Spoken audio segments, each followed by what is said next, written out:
नमस्कार.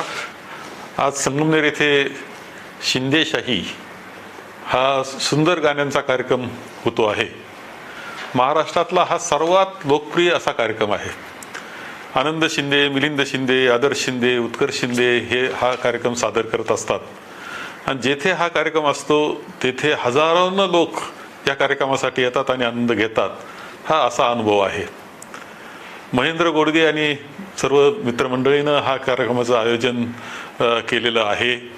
आपण त्याचा खूप आनंद घ्यावा ही अपेक्षा माझी आहे. खरं म्हणजे या कार्यक्रमाला मी सुद्धा आपल्यामध्ये असलो पाहिजे होतं, परंतु 26 डिसेंबर रोजी नागपूरच्या अधिवेशनाच्या वेळेस मॉर्निंग वॉकला मी गेलो आणि एक खड्ड्यामध्ये पाय माझा गेला आणि तोल माझा गेला आणि परिणामतः थोडं पडलो मी आणि त्यामुळे काही जखमा झाल्या.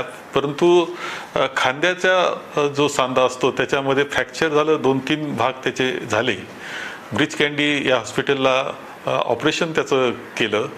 त्याचं ऑपरेशन करत असताना काही तारा त्यामध्ये टाकून ते सर्व तुकडे बांधले गेले होते हाडाचे आणि त्यामुळे 1 महिनाभर ते सर्व जपावं लागलं होतं. अजूनही डॉक्टरांच्या म्हणण्याप्रमाणे मी प्रवास करू नये म्हणून मी येऊ शकलो नाही. खरं 1 महिना संगमनेर तालुक्याच्या जनतेपासून दूर राहिलो असा माझा जीवनातला कोणताच कालखंड नाही. कायम 8 दिवसांनी 15 दिवसांनी मी आपल्या लोकांमध्ये येत असतो, त्यांच्या सुखादुखामध्ये सहभागी होत असतो. विकास कामांची वाटचाल आपण त्याच्यामध्ये भाग घेत असतो. त्याबरोबर संस्थांचे सुद्धा जे कामं आहे त्यातल्या बैठका करतो आणि सर्व तालुका एक कुटुंब आपलं आहे आणि त्या कुटुंबाची काळजी घ्यावी त्या पद्धतीने आपण सर्वजण हा तालुका पुढे नेण्याचा प्रयत्न आत्तापर्यंत केलेला आहे आणि त्यामध्ये यशस्वी सुद्धा झालेलो आहे.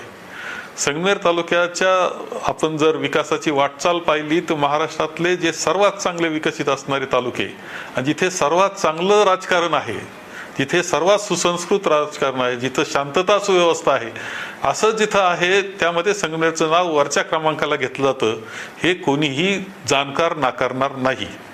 खरं म्हणजे हे सर्व असताना मधला काळ जो गेला 1 महिन्याचा त्यामध्ये खूप राजकारण सुद्धा झालेलं आहे. एक तर सत्ता बदलानंतर आपण पाहतो की सतत संगमनेर तालुक्यावर सूडबुवा अशा पद्धतीनं हल्ले होत असताना दिसत आहेत. अनेक कार्यकर्त्यांना त्रास कसा देता येईल असं पाहिलं जातं आहे. त्यांना अडचणीत आणलं जात आहे. त्यांचे उद्योग व्यवसाय बंद पाडण्यासाठी नाही त्या प्रकारचे प्रयत्न केले जात आहेत. आपल्या जे विकासाची कामं चाललेली आहेत ते बंद पाडण्याचा प्रयत्न चाललेला दिसतो. हे सगळं चाललेलं आहे. खरं म्हणजे सत्ता बदल सत्ता हे सर्वच पाहिलंय, सत्तेमध्ये आपण राहिलोय, परंतु दुर्दैवानं हा अनुभव यावेळेस आपण घेतो आहोत. परंतु संघर्ष हा संगमनेर तालुक्याने कायम केलेला आहे.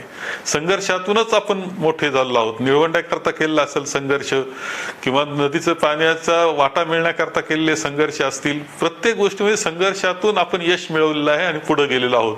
या संघर्षातून सुद्धा आपण बाहेर येऊ आणि आणखी नव्या उमेदीने उभं राहू याची खात्री मला आहे. आणखी एक राजकारण झालं. मधल्या काळात विधान परिषदेची निवडणूक झाली. खूप राजकारण त्यामध्ये झालं. सत्यजित खूप चांगल्या मतानं विजयी झाला, त्याचं अभिनंदन आपण या निमित्तानं करतो आहोत.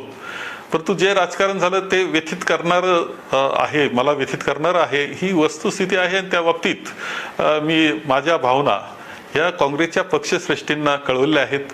हे पक्षीय राजकारण आहे. हे कधी बाहेर फार बोललं पाहिजे असं नाही, या मताचा मी कायम आहे आणि म्हणून त्या बाबतीत काय जे आहे ते मी पक्षश्रेष्ठींना कळवलेलं आहे. पक्ष पातळीवर आणि माझ्या पातळीवर त्यामध्ये आम्ही योग्य निर्णय जे काही करायचं ते योग्य पद्धतीनं करू. त्या बाबतीत आपण काही काळजी करण्याचं कारण आहे असं मला वाटत नाही. त्यामध्ये आपण पुढे जाऊ. काँग्रेसचा विचार हा आपला विचार आहे.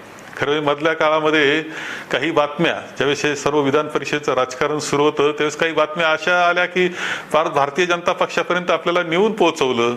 एवढंच नाही तर भारतीय जनता पक्षाचं तिकिटाचं वाटप सुद्धा करून टाकलं. काही लोक कशा पद्धतीनं गैरसमज पसरवण्याचं काम करतायत हे आपण पाहिलं असेल. अनेक प्रकारच्या चर्चा घडून त्यांनी आणलेल्या असल्या तरी काँग्रेसचा विचार हा आपला विचार आहे. त्या विचारानंच पुढील वाटचाल, आतापर्यंत वाटचाल त्या विचारानं केली, पुढील वाटचाल सुद्धा त्याच विचारानं आपली राहणार आहे याची ग्वाही आपण देतो आणि आपण सर्वांनी सुद्धा दिली पाहिजे या मताचा मी आहे. खरं जे हा आजचा आनंदाचा दिवस आहे, आनंदानं हा कार्यक्रम आपल्या सर्वांना ऐकायचा आहे. पण माझ्या मनातल्या भावना ज्या बाबतीत तुमच्या मनामध्ये उत्सुकता असेल मी बोलाव्या, त्या मी या निमित्तानं बोललेलो आहे.